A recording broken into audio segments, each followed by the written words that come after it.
Capítulo 4. Los Genaros.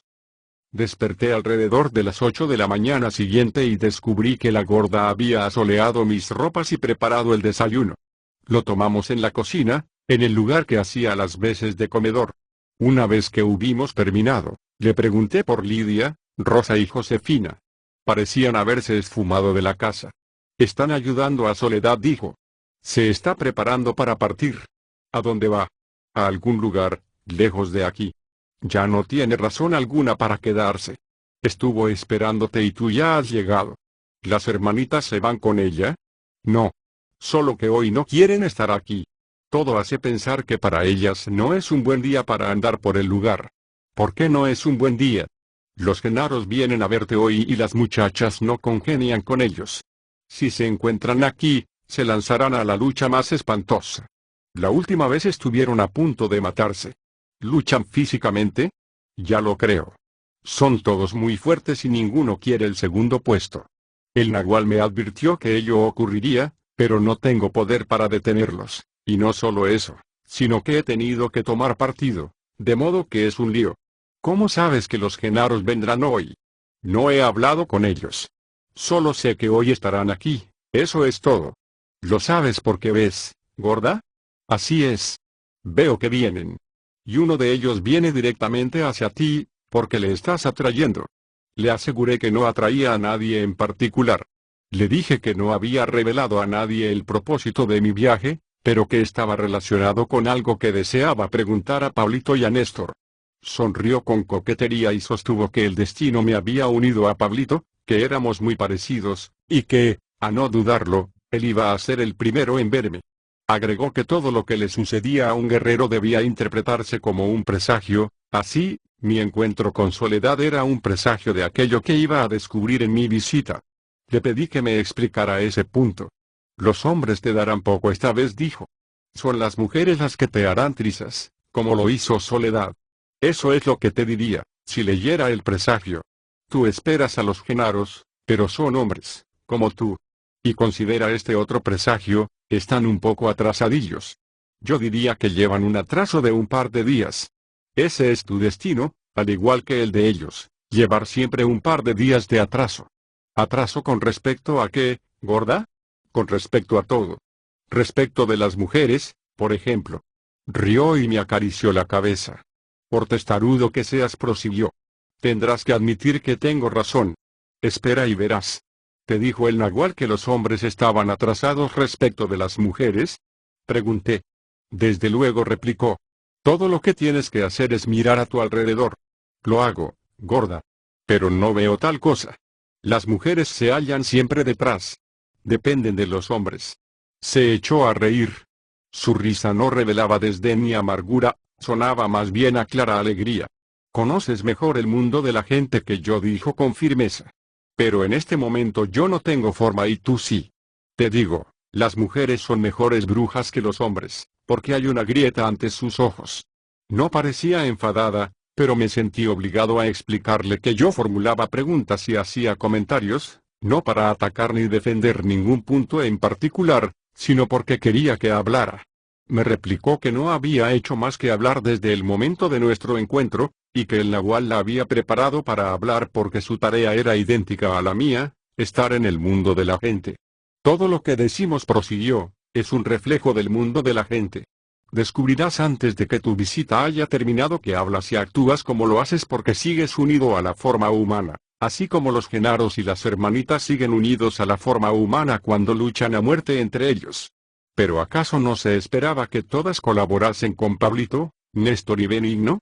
Genaro y el Nahual nos dijeron que debíamos vivir en armonía y ayudarnos y protegernos mutuamente, porque estábamos solos en el mundo. Pablito quedó a cargo de nosotras 4, pero es un cobarde. De ser por él, nos dejaría morir como perros. No obstante, cuando el Nahual estaba aquí, Pablito era muy amable y cuidaba muy bien de nosotras. Todo el mundo solía tomarle el pelo y decirle, bromeando, que nos trataba como si fuésemos sus esposas.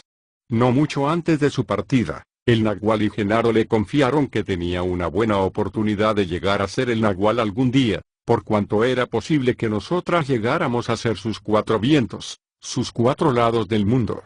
Pablito entendió esto como una misión, y cambió a partir de entonces. Se puso insufrible. Comenzó a darnos órdenes, como si realmente fuésemos sus esposas.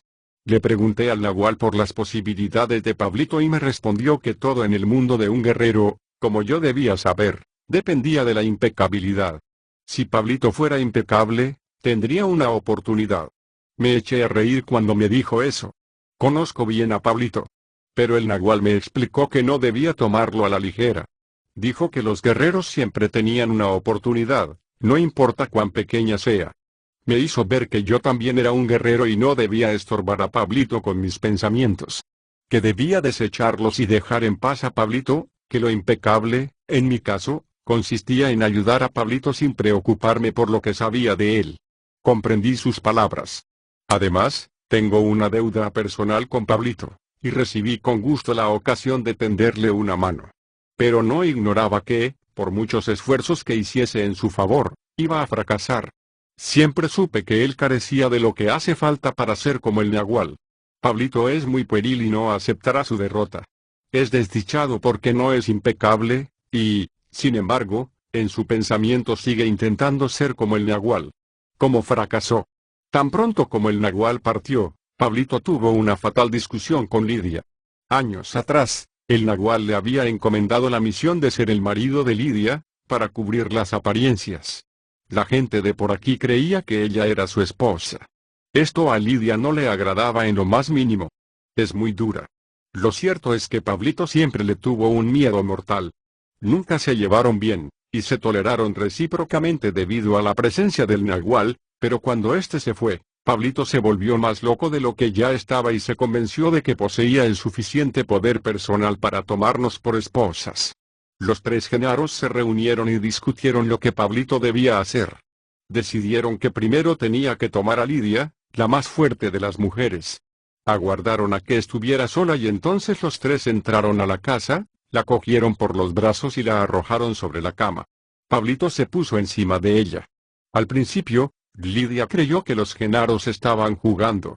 Pero cuando comprendió que sus propósitos eran serios, propinó a Pablito un cabezazo en el medio de la frente que lo puso al borde de la muerte. Los genaros huyeron y Néstor pasó meses cuidando a Pablito a causa del golpe. ¿Hay algo que yo pueda hacer para ayudarles a entender? No. Desgraciadamente, su problema no es de comprensión. Los 6 entienden muy bien. La verdadera dificultad no estriba en eso, se trata de otra cosa, algo muy feo en lo que nadie puede ayudarles. Se complacen en no tratar de cambiar. Desde que saben que no lo lograrán por mucho que lo intenten, o lo deseen, o lo necesiten, han abandonado por completo la parda. Eso es tan malo como sentirse desalentado por los fracasos. El nahual les advirtió a todos ellos que los guerreros, tanto hombres como mujeres, deben ser impecables en su esfuerzo por cambiar, con el objeto de asustar a la forma humana y deshacerse de ella. Al cabo de años de impecabilidad llegará un momento, al decir del nahual, en que la forma no soporte más y parta, como ocurrió conmigo. Al hacerlo, por supuesto, lastima el cuerpo y hasta puede llegar a matarlo, pero un guerrero impecable sobrevive, siempre. El discurso de la gorda se vio interrumpido por un golpe en la puerta delantera. La gorda se puso de pie y fue a alzar el pestillo. Era Lidia. Me saludó con gran formalidad y le pidió a la gorda que fuese con ella. Salieron juntas. Me alegré de estar solo. Trabajé en mis notas durante horas. En el lugar al aire libre que se empleaba como comedor hacía fresco y había muy buena luz. La gorda regresó cerca del mediodía. Me preguntó si quería comer. Yo no tenía hambre, pero insistió en que lo hiciera. Me aseguró que los contactos con los aliados debilitaban mucho, y que ella misma no se sentía muy fuerte. Después de comer, me senté junto a la gorda, y estaba a punto de comenzar a interrogarla sobre el soñar, cuando se abrió la puerta delantera estrepitosamente y entró Pablito. Jadeaba. Era evidente que había corrido y se le veía en un estado de gran agitación. Se detuvo un instante junto a la puerta para recobrar el aliento. No había cambiado mucho. Parecía un poco más viejo, o más pesado, o, tal vez, sencillamente, más fornido. No obstante, seguía siendo muy delgado y nervudo. Tenía la tez pálida, como si hubiese pasado mucho tiempo sin ver el sol. El castaño de sus ojos se veía acentuado por ligeras huellas de fatiga en su rostro. Recordaba a Pablito como dueño de una seductora sonrisa. Al verle allí, esta me resultó tan encantadora como de costumbre. Corrió hacia el lugar en que yo me encontraba y me cogió por los antebrazos durante un momento, sin decir palabra. Me puse de pie. Entonces me sacudió suavemente y me abrazó. Yo también experimentaba un enorme gusto al verle, y saltaba de un lado para otro con alegría infantil. No sabía qué decirle y fue él quien finalmente rompió el silencio. Maestro, dijo dulcemente, inclinando la cabeza como si se sometiese a mí. El que me llamase maestro me cogió por sorpresa. Me volví como si buscase a alguien detrás de mí. Exageré mis movimientos para permitirle comprender que estaba perplejo. Sonrió, y lo único que se me ocurrió fue preguntarle cómo sabía que yo estaba allí. Me dijo que él, Néstor y Benigno se habían visto forzados a volver a causa de un extraño temor, que les hizo correr día y noche, sin detenerse. Néstor se había dirigido a su casa, con el fin de averiguar si había allí algo que justificase el sentimiento que les había guiado. Benigno había ido a la de Soledad y él a la de las muchachas. «¿Tú has sacado el gordo, Pablito?», dijo la gorda, y rió. Pablito no respondió. La miró. «Apostaría a que estás elaborando un medio para echarme», dijo, con gran enfado. «No te metas conmigo, Pablito», dijo la gorda, imperturbable. Pablito se volvió hacia mí y se disculpó, agregó, en voz bien audible, como si deseara que todo aquel que se encontrase en la casa le oyera, que había traído su propia silla para sentarse, y que podía colocarla donde quisiera. «No hay aquí nadie más que nosotros», dijo la gorda con suavidad, y sofocó una risita. «De todos modos, traeré mi silla», dijo Pablito. «¿A ti no te importa, maestro, no?». Miré a la gorda. Me hizo con el pie una seña casi imperceptible, autorizándome a seguir adelante. «Traerla. Trae todo lo que quieras», dije. Pablito salió de la casa. «Todos ellos son así», dijo la gorda, «los tres». Pablito regresó sin tardanza, cargando a hombros una silla de aspecto insólito. La silla estaba trabajada de modo que se adaptase perfectamente al contorno de su espalda. Al traerla, con el asiento hacia abajo, daba la impresión de ser una mochila. «¿Puedo dejarla en el suelo?», me preguntó. «Desde luego», repliqué, corriendo el banco para hacer espacio. Rió, con exagerada soltura. «¿No eres el nahual?», me preguntó, y agregó, tras mirar a la gorda, «¿o tienes que esperar órdenes?». «Soy el nahual», dije, en tono burlón para complacerlo. Intuí que estaba a punto de iniciar una riña con la gorda. Ella debió presentir lo mismo, porque se excusó y salió por la puerta trasera. Pablito puso su silla en el piso y, lentamente, dio una vuelta a mi alrededor, como si estuviese inspeccionando mi cuerpo. Luego cogió su silla, estrecha y de respaldo bajo, con una mano, la situó en el sentido opuesto a aquel en que se hallaba y se sentó, dejando que sus brazos, cruzados, descansaran sobre el respaldo, lo cual le proporcionaba la mayor comodidad al ponerse a horcajadas. Me senté frente a él. Su talante había variado por completo al instante de irse la gorda. «Debo pedirte que me perdones por actuar del modo en que lo hice», dijo sonriendo. «Pero tenía que deshacerme de esa bruja». «¿Tan mala es, Pablito?». «No tengas la menor duda», replicó. Para cambiar de tema, le dije que se le veía muy elegante y próspero. «También a ti se te ve muy bien, maestro», dijo. «¿Qué es ese disparate de llamarme maestro?», pregunté en tono de broma. «Las cosas ya no son como antes», replicó.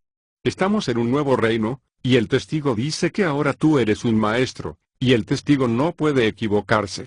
Pero él mismo te contará toda la historia. Estará aquí dentro de poco, y se alegrará de volver a verte. Supongo que ya ha de haber percibido que estabas aquí.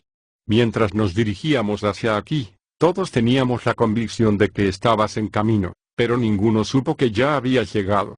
Le hice saber entonces que había ido con la única finalidad de verle a él y a Néstor, que eran las únicas personas en el mundo con las cuales podía hablar acerca de nuestro último encuentro con don Juan y don Genaro, y que necesitaba por sobre todo aclarar las incertidumbres que esa reunión final había suscitado en mí.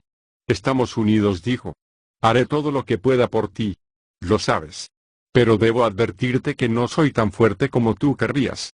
Tal vez fuese mejor que no conversáramos». No obstante, si no conversamos nunca entenderemos nada. De modo cuidadoso y lento, formulé mi interrogatorio. Expliqué que había un solo punto en el centro de la cuestión que intrigaba mi razón.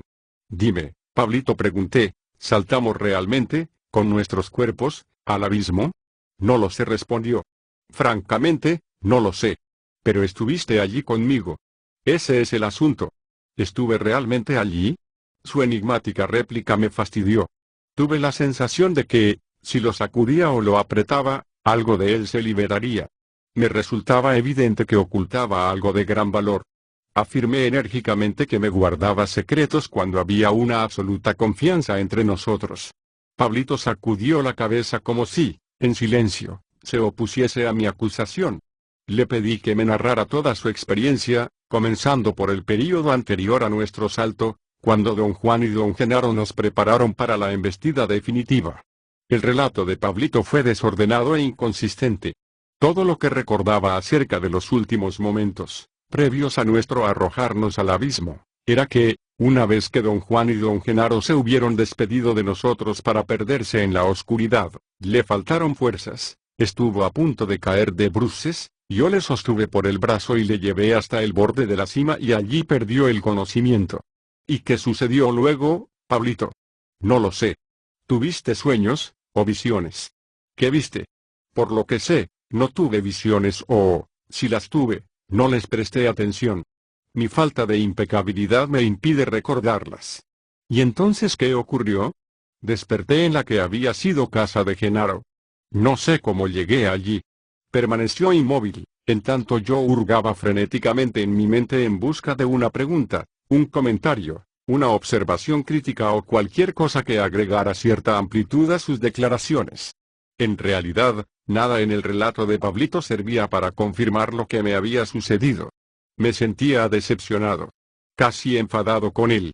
En mí se mezclaban la piedad por Pablito y por mí mismo y una profundísima desilusión. Lamento resultarte un chasco, dijo Pablito. Mi inmediata reacción ante sus palabras consistió en disimular mis sentimientos. Le aseguré que no me sentía defraudado. Soy un brujo, dijo riendo, un brujo no muy lúcido, pero sí lo bastante como para interpretar los mensajes de mi propio cuerpo. Y ahora me dice que estás enfadado conmigo. No estoy enfadado, Pablito, exclamé. Eso es lo que indica tu razón, pero no tu cuerpo, dijo. Tu cuerpo está enojado conmigo, pero tu razón no halla motivo alguno para ello, de modo que te hallas en medio de un fuego cruzado. Lo menos que puedo hacer por ti es aclararlo. Tu cuerpo está enfadado porque sabe que yo no soy impecable y que solo un guerrero impecable puede prestarte ayuda. Está enfadado además porque siente que me estoy desperdiciando. Lo comprendió todo en el momento en que traspuse esa puerta. No sabía qué decir. El recuerdo de algunos hechos me invadió como un torrente y entendí muchas de las cosas que habían tenido lugar. Posiblemente él tuviese razón al sostener que mi cuerpo ya lo sabía. En alguna medida, su franqueza al colocarme frente a mis propios sentimientos había embotado el filo de mi frustración. Empecé a preguntarme si Pablito no estaría jugando conmigo. Le dije que el ser tan directo y atrevido no era fácilmente conciliable con la imagen de debilidad que había dado de sí mismo. Mi debilidad consiste en que estoy hecho para el anhelo, dijo, casi en un susurro. Soy así hasta el punto en que suspiro por la vida que hacía cuando era un hombre ordinario. ¿Lo puedes creer? ¿No hablas en serio, Pablito? Exclamé. Sí, replicó. Ansío el gran privilegio de andar por la faz de la tierra como un hombre corriente, sin esta tremenda carga. Encontré su declaración sencillamente ridícula, y me encontré repitiendo una y otra vez que no era posible que hablase en serio. Pablito me miró y suspiró. Fui presa de una repentina aprensión. A juzgar por las apariencias, se hallaba al borde de las lágrimas. La aprensión dio paso a una mutua comprensión. Ninguno de los dos podía ayudar al otro. La gorda volvió a la cocina en ese momento. Pablito pareció experimentar una repentina revitalización. Se puso de pie de un salto y pisó el suelo con todas sus fuerzas. ¿Qué demonios quieres? Aulló con voz nerviosa y estridente. ¿Por qué fisgoneas? La gorda se dirigió a mí, como si él no hubiese existido. Me informó cortésmente que iba a la casa de Soledad. ¿A quién le importa a dónde vas? Chilló. Puedes irte al infierno. Dio una patada en el suelo como un niño malcriado, mientras la gorda reía. Vámonos de esta casa, maestro, dijo a voz en cuello. Su súbito paso de la tristeza a la cólera me fascinó. Estaba absorto observándolo. Uno de los rasgos que siempre había admirado en él era su agilidad, aun en el momento en que había pegado contra el piso, sus movimientos habían sido gráciles. De pronto estiró el brazo por encima de la mesa, y estuvo a punto de arrebatarme la libreta de las manos. La cogió con los dedos pulgar e índice de su mano izquierda. Tuve que aferrarla con ambas manos, haciendo uso de toda mi fuerza. Era tan extraordinaria la potencia de su tirón, que no le hubiera sido difícil, de proponérselo verdaderamente, quitármela. Lo dejó estar y en el momento en que retiraba la mano percibí una imagen fugaz de una prolongación de la misma. Fue tan veloz que podía habérmela explicado como una distorsión visual de mi parte, un producto de la violencia con que me había visto obligado a ponerme de pie a medias, arrastrado por su tirón. Pero ya había aprendido, que ante aquella gente ni mi actuación ni mi manera de explicarme las cosas podían ser las habituales, de modo que ni siquiera lo intenté. ¿Qué tienes en la mano, Pablito?, pregunté. Retrocedió sorprendido y escondió la mano tras de sí. Me dio una mirada inexpresiva y murmuró que quería que abandonáramos esa casa porque estaba comenzando a sentirse mareado. La gorda se echó a reír a carcajadas y dijo que Pablito era tan buen impostor como Josefina, o quizás mejor, y que si insistía en saber qué tenía en la mano se desmayaría y Néstor tendría que cuidar de él durante meses. Pablito empezó a ahogarse. Su rostro se puso casi púrpura. La gorda le dijo en tono despreocupado que dejase de actuar porque carecía de público, ella se iba y yo no tenía mucha paciencia.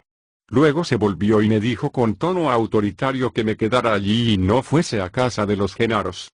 ¿Por qué diablos no?, gritó Pablito, y se plantó de un salto ante ella, como si su intención fuese impedirle partir. ¡Qué descaro! Indicarle al maestro lo que debe hacer. Anoche tuvimos un encuentro con los aliados en tu casa, dijo la gorda a Pablito, en tono indiferente. El nahual y yo nos sentimos aún débiles a causa de ello. Si yo fuera tú, Pablito, me preocuparía por trabajar. Las cosas han cambiado. Todo ha cambiado desde su llegada. La gorda salió por la puerta delantera. Fue en ese instante que tomé conciencia de que también a ella se la veía muy cansada. Sus zapatos parecían demasiado ajustados, o, tal vez, arrastraba un poco los pies debido a su debilidad. En apariencia, era pequeña y frágil. Pensé que mi aspecto debía ser semejante. Puesto que no había espejos en aquella casa, sentí la necesidad de salir a mirarme en el retrovisor de mi coche.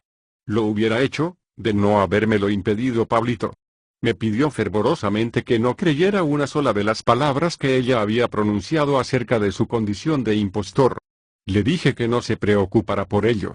La gorda no te gusta nada, ¿verdad? Es cierto, replicó con una mirada salvaje. Sabes mejor que nadie la clase de monstruos que son esas mujeres. El nahual nos dijo un día que ibas a venir para caer en su trampa. Nos rogó que estuviésemos alerta y te pusiéramos sobre aviso de sus designios.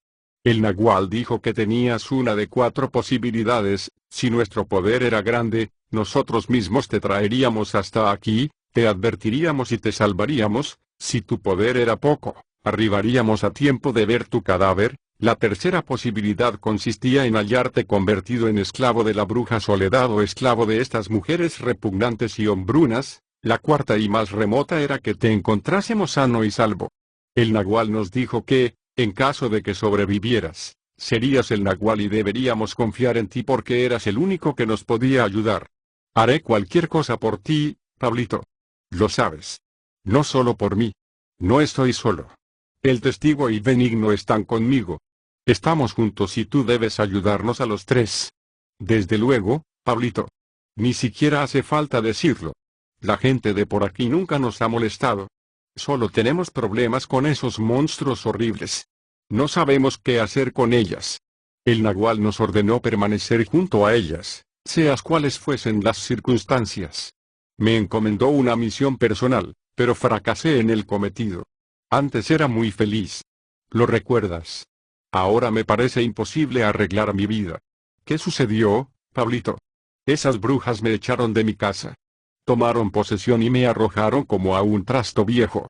Ahora vivo en casa de Genaro, con Néstor y Benigno. Hasta tenemos que prepararnos las comidas. El nagual sabía que eso podía suceder y encargó a la gorda la tarea de mediar entre nosotros y esas tres perras. Pero la gorda sigue respondiendo al nombre con el cual el nagual solía llamarla, Cien Nalgas. Ese fue su mote durante años y años, porque llevaba las básculas a 100 kilos. Pablito sofocó una risilla al recordar a la gorda. Era la bestia mal gorda y maloliente del mundo, prosiguió. Hoy su tamaño real se haya reducido a la mitad, pero sigue siendo la misma mujer gorda y mentalmente lenta que otrora. Pero ahora estás aquí, maestro, y nuestras preocupaciones se han desvanecido. Ahora somos 4 contra 4. Quise interponer un comentario, pero me detuvo. Déjame terminar lo que debo decirte antes de que esa bruja vuelva para echarme de aquí, dijo, en tanto miraba la puerta nerviosamente. Sé que te han dicho que ustedes 5 son lo mismo porque tú eres el hijo del nagual. Eso es una mentira. También eres como nosotros los Genaros, porque también Genaro ayudó a construir tu luminosidad. También eres uno de nosotros. ¿Comprendes lo que quiero decir? De modo que no debes creer lo que te digan. También nos perteneces. Las brujas no saben que el nagual nos lo contó todo. Creen que son las únicas que saben. Costó 2 toltecas hacernos como somos. Somos hijos de ambos. Esas brujas. Espera, Pablito, dije, tapándole la boca.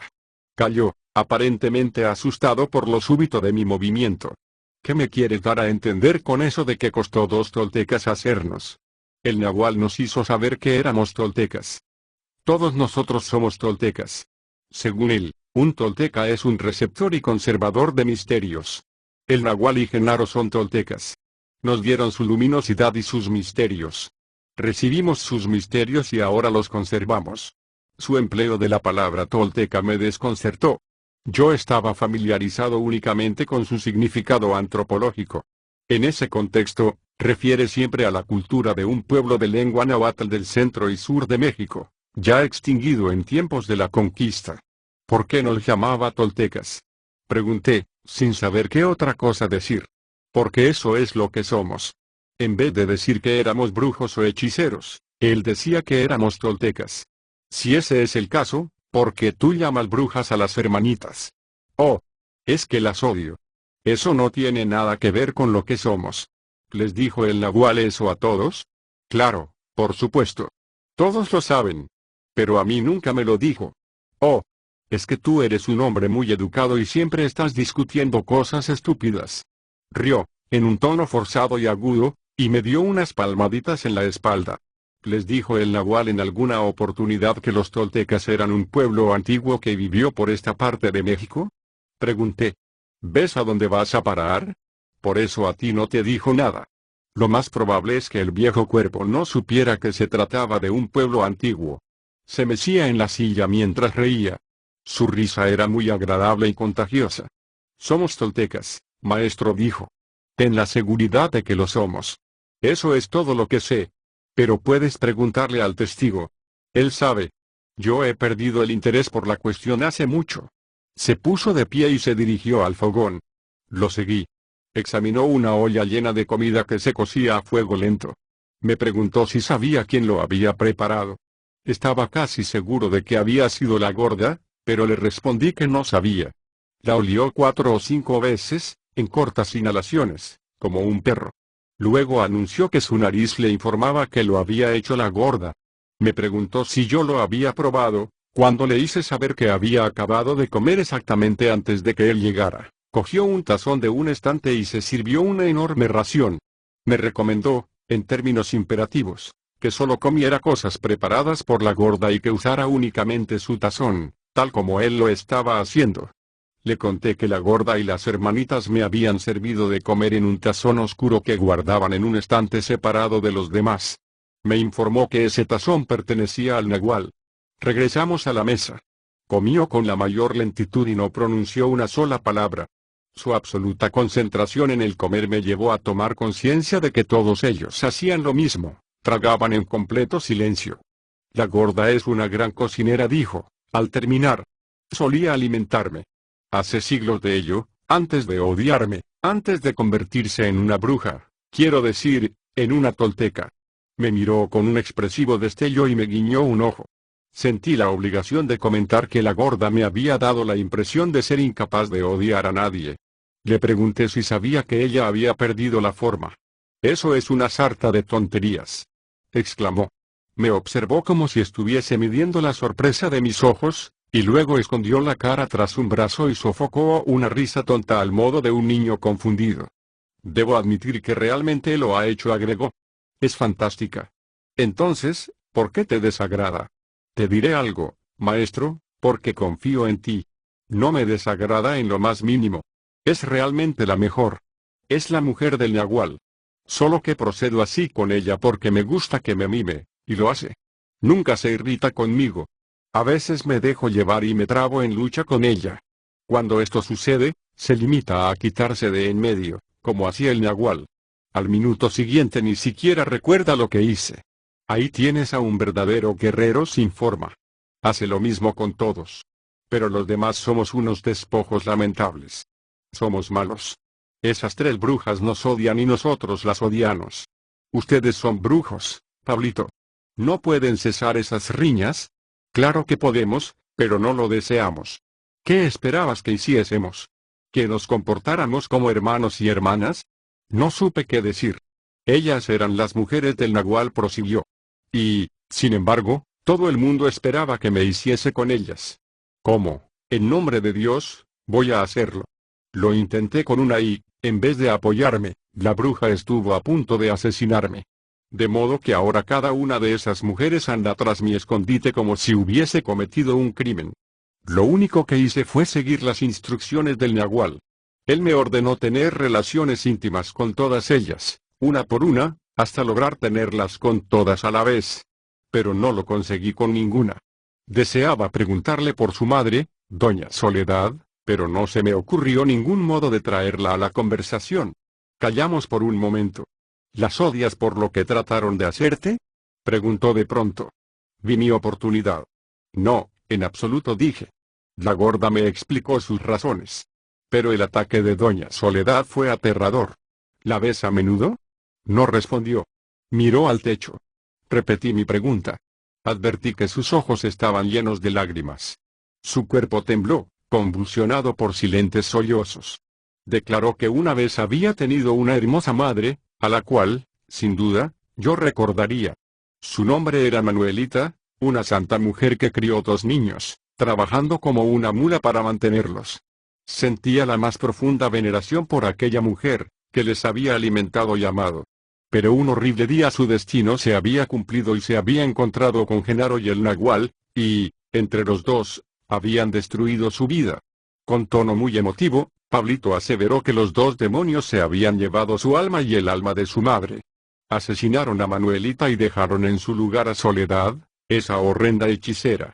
Me clavó los ojos bañados en lágrimas y sostuvo que esa espantosa mujer no era su madre. No era posible que fuese su Manuelita. Sollozaba de una manera incontrolable. Yo no sabía qué decir. Su estallido emocional era a tal punto auténtico, y sus argumentos tan verosímiles, que me vi dominado por una oleada de sentimentalismo. Pensando como lo haría la mayoría de los hombres civilizados, tuve que estar de acuerdo con él. A juzgar por la apariencia, era una verdadera desgracia para Pablito haberse cruzado en el camino de don Juan y de don Genaro. Pasé el brazo por sobre sus hombros y estuve a punto de echarme a llorar. Tras un largo silencio, se puso de pie y salió por la puerta trasera. Le oí sonarse la nariz y lavarse la cara en un cubo de agua. Volvió más sereno. Hasta sonreía. No me interpretes mal, maestro, dijo. No culpo a nadie de lo que me ha sucedido. Fue mi destino. Genaro y el Nahual actuaron como impecables guerreros que eran. Soy débil, eso es todo. Y fracasé en mi misión. El Nahual decía que la única posibilidad que tenía de evitar el ataque de esa horrible bruja consistía en acorralar a los 4 vientos, y hacerlos soplar desde mis 4 lados. Pero no lo conseguí. Esas mujeres estaban de acuerdo con la hechicera, Soledad, y no me prestaron ayuda. Buscaban mi muerte. El Nahual me dijo también que si yo fallaba, tú tampoco tendrías posibilidad alguna. Aseguró que, si ella te mataba, yo debía huir y tratar de salvar la vida. Dudaba de que consiguiera siquiera alcanzar el camino. Sostenía que tu poder más lo que la bruja ya sabía, la harían insuperable. De modo que, cuando comprendí que no lograría acorralar a los cuatro vientos, me consideré muerto. Y, como era de esperar, odié a esas mujeres. Pero hoy, maestro, me has llenado de nuevas esperanzas. Le dije que sus sentimientos hacia su madre me habían llegado muy profundamente. Me encontraba en realidad horrorizado por todo lo sucedido, pero dudaba intensamente de mi capacidad para traerle esperanzas de ninguna clase.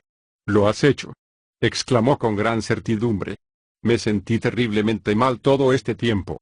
Ver a la propia madre corriendo tras uno con un hacha es algo que no puede hacer feliz a nadie.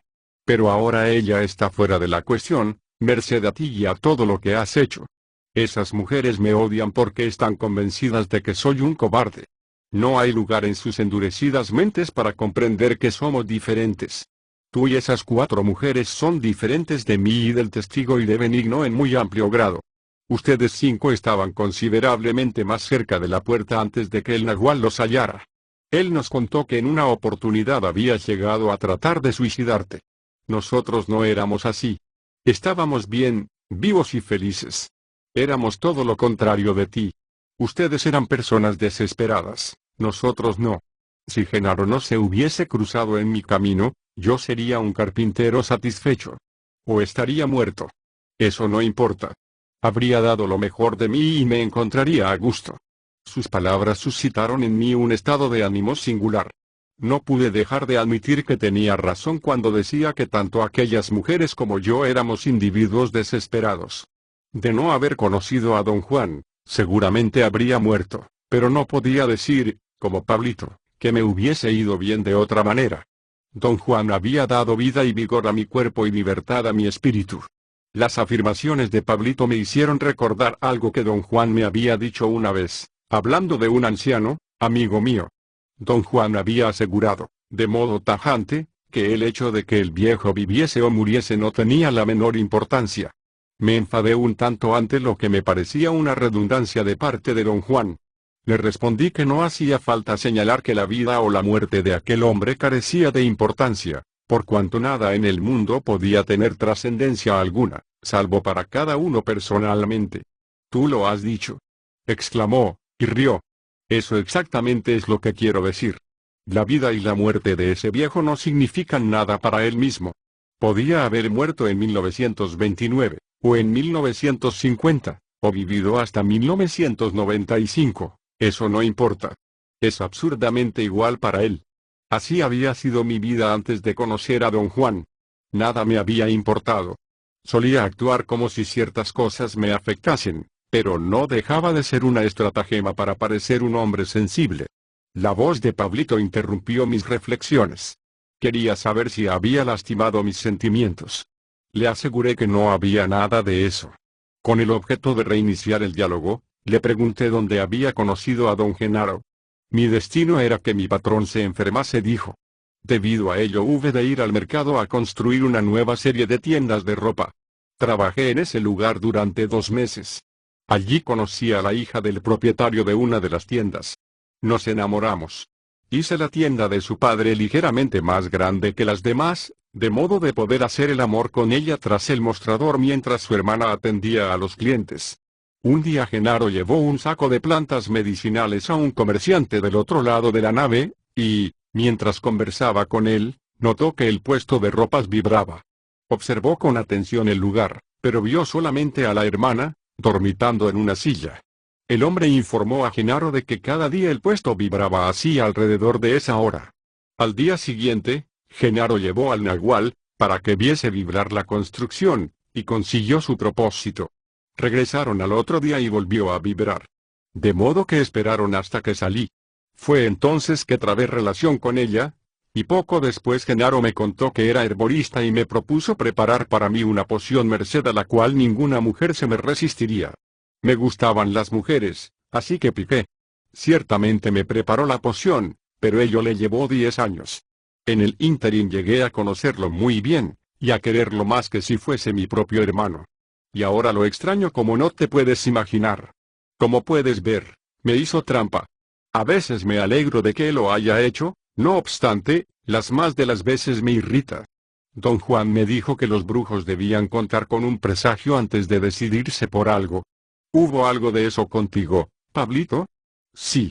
Genaro me contó que el ver temblar el puesto despertó su curiosidad y entonces vio que dos personas hacían el amor tras el mostrador. De modo que se sentó a esperar que salieran, quería ver quiénes eran. Al cabo de un rato apareció la muchacha, pero a mí no me vio. Pensó que resultaba muy extraño, tras estar tan decidido a ponerme los ojos encima. Al día siguiente regresó en compañía del nagual. Genaro fue a pasearse por la parte de atrás del puesto, en tanto el nagual aguardaba delante. Tropecé con Genaro cuando salía a gatas. Creí que no me había visto porque yo me hallaba aún detrás del trozo de tela que cubría la abertura que había dejado en la pared lateral. Comencé a ladrar, para hacerle pensar que debajo del trapo había un perrito. Gruñó y me ladró y me llevó a la convicción de que al otro lado había un enorme perro enfurecido. Me asusté tanto que salí corriendo por el lado opuesto y me di de bruces con el nagual. Si hubiese sido un hombre corriente, lo hubiera derribado, dado que lo cogí enteramente de frente, en cambio, me alzó como a un niño. Me quedé absolutamente pasmado. Para ser un hombre tan viejo, era verdaderamente fuerte. Pensé que un hombre tan fuerte me podía servir para acarrear maderas. Además, no quería desprestigiarme ante la gente que me había visto salir corriendo de debajo del mostrador. Le pregunté si le gustaría trabajar para mí. Me dijo que sí. En esa misma jornada fue al taller y comenzó a hacer las veces de mi asistente. Trabajó allí cada día durante 2 meses. No tuve una sola oportunidad frente a esos dos demonios. Lo incongruente de la imagen del nagual trabajando para Pablito me resultaba extremadamente cómico. Pablito empezó a remedar el modo en que don Juan se echaba los maderos sobre los hombros. Tuve que coincidir con la gorda en que Pablito era tan buen actor como Josefina. ¿Por qué se dieron todas esas molestias, Pablito? Tenían que engañarme. No creerás que yo estaba dispuesto a irme con ellos así como así, ¿no? Había pasado la vida oyendo hablar de brujas y curanderos y hechiceros y espíritus, sin creer jamás una palabra de ello. Quienes hablaban de esas cosas no eran más que ignorantes. Si Genaro me hubiese dicho que él y su amigo eran brujos, me hubiera alejado de ellos. Pero eran demasiado inteligentes para mí. Los dos zorros eran realmente astutos. Hicieron las cosas sin prisa. Genaro decía que hubiese esperado por mí así pasaran 20 años. Es por eso que el nagual entró a trabajar para mí. Yo se lo pedí, de modo que le entregué la llave. El nagual era un trabajador diligente. Yo era un tanto pícaro por entonces, y creía ser quien le tendía una trampa a él. Estaba convencido de que el nagual no era más que un viejo indio estúpido, de modo que le comuniqué que pensaba decir al patrón que era mi abuelo, para que lo contratara. A cambio, debía entregarme un porcentaje de su salario. El nagual me respondió que era muy amable por mi parte el hacerlo así. Me daba una parte de los pocos pesos que ganaba cada día. Mi patrón estaba impresionado por la capacidad de trabajo de mi abuelo. Pero los demás se burlaban de él. Como sabes, tenía la costumbre de hacer crujir todas sus articulaciones de tanto en tanto. En el taller lo hacía toda vez que acarreaba algo. Naturalmente, la gente creía que era tan viejo que siempre que se echaba algo a la espalda su cuerpo chirriaba. Con el nagual como abuelo me sentía bastante desdichado. Pero para entonces Genaro ya había seducido mi avaricia, diciéndome que proporcionaba al nagual una mezcla de plantas especial que lo hacía ser fuerte como un toro. Cada día acostumbraba llevarle un pequeño montón de hojas maceradas. Aseveraba que su amigo no era nada sin el brebaje, y, para demostrármelo, pasó 2 días sin dárselo. Sin las hojas el nagual parecía ser un viejo común y corriente. Genaro me convenció de que a mí también me era posible utilizar su pócima para que las mujeres me amasen. Ello despertó todo mi interés, sobre todo cuando me dijo que podíamos ser socios si le ayudaba a preparar la fórmula y dársela a su amigo. Un día me mostró unos dólares y me contó que había vendido su primer lote a un norteamericano. Eso me terminó de atraer y me convertí en socio suyo. Mi socio Genaro y yo teníamos grandes planes. Él sostenía que yo debía tener mi propio taller, porque con el dinero que íbamos a hacer con su fórmula podría comprar lo que quisiera. Compré un local y mi socio pagó por él. De modo que me entusiasmé, sabía que hablaba en serio y comencé a trabajar en la preparación de su mezcla de hojas. A esa altura, yo tenía la seguridad de que don Genaro había empleado plantas psicotrópicas en su receta. Razoné que debía de haber dado a Pablito su producto para garantizarse su sumisión. ¿Te dio plantas de poder, Pablito?, pregunté. Desde luego, replicó. Me dio su preparado. Tragué toneladas de él. Describió y realizó la imitación del modo en que don Juan se sentaba junto a la puerta de la casa de don Genaro, profundamente aletargado, y volvía a la vida tan pronto como la pócima tocaba sus labios. Pablito me dijo que, a la vista de tal transformación, se vio obligado a probarla. ¿Qué había en esa fórmula?, pregunté. Hojas verdes, se respondió. Todas las hojas verdes que podía recoger. Así de demonio era Genaro. Solía hablar de su fórmula y me hacía reír hasta que me elevaba como una cometa. Dios, cómo disfruté en aquellos días. Reí para aplacar los nervios. Pablito sacudió la cabeza de uno a otro lado y se aclaró la garganta 2 o 3 veces. Parecía estar haciendo un esfuerzo por no llorar. Como ya te he dicho, maestro, prosiguió, me impulsaba la codicia. Secretamente planeaba deshacerme de mi socio tan pronto como aprendiera a preparar la fórmula por mí mismo. Genaro no ha de haber ignorado nunca mis designios. Poco antes de partir, me abrazó y me dijo que era hora de cumplir mi deseo, era hora de deshacerme de mi socio, porque ya había aprendido a hacer la poción. Pablito se puso de pie. Tenía los ojos llenos de lágrimas. El hijo del diablo de Genaro, dijo con dulzura, el maldito demonio. Le quise realmente, y, si no fuese tan cobarde, estaría preparando su brebaje. No quise escribir más. Para disipar mi tristeza, recordé a Pablito que debíamos ir a buscar a Néstor. Estaba recogiendo mis notas para partir cuando la puerta de entrada se abrió de un fuerte golpe. Pablito y yo dimos un salto instintivamente y nos volvimos a mirar. Néstor estaba de pie en el vano. Corrí hacia él. Nos encontramos en medio de la habitación delantera. Se abalanzó sobre mí y me aferró por los hombros. Me pareció más alto y fuerte que en nuestra anterior reunión. Su cuerpo, largo y delgado, había adquirido una elegancia casi felina. Por una u otra razón, la persona que tenía frente a mí, que me miraba fijamente, no era el Néstor que había conocido. Le recordaba como un hombre tímido, al que avergonzaba sonreír a causa de sus dientes torcidos, un hombre que había sido confiado a Pablito para que éste cuidase de él. El Néstor que estaba viendo era una mezcla de don Juan y don Genaro. Era nervudo y ágil como don Genaro, pero tenía el poder de fascinación de don Juan. Quise complacerme en mi perplejidad, pero todo lo que logré hacer fue echar a reír como él. Me dio unas palmaditas en la espalda. Se quitó el sombrero. Recién entonces me percaté de que Pablito no lo llevaba.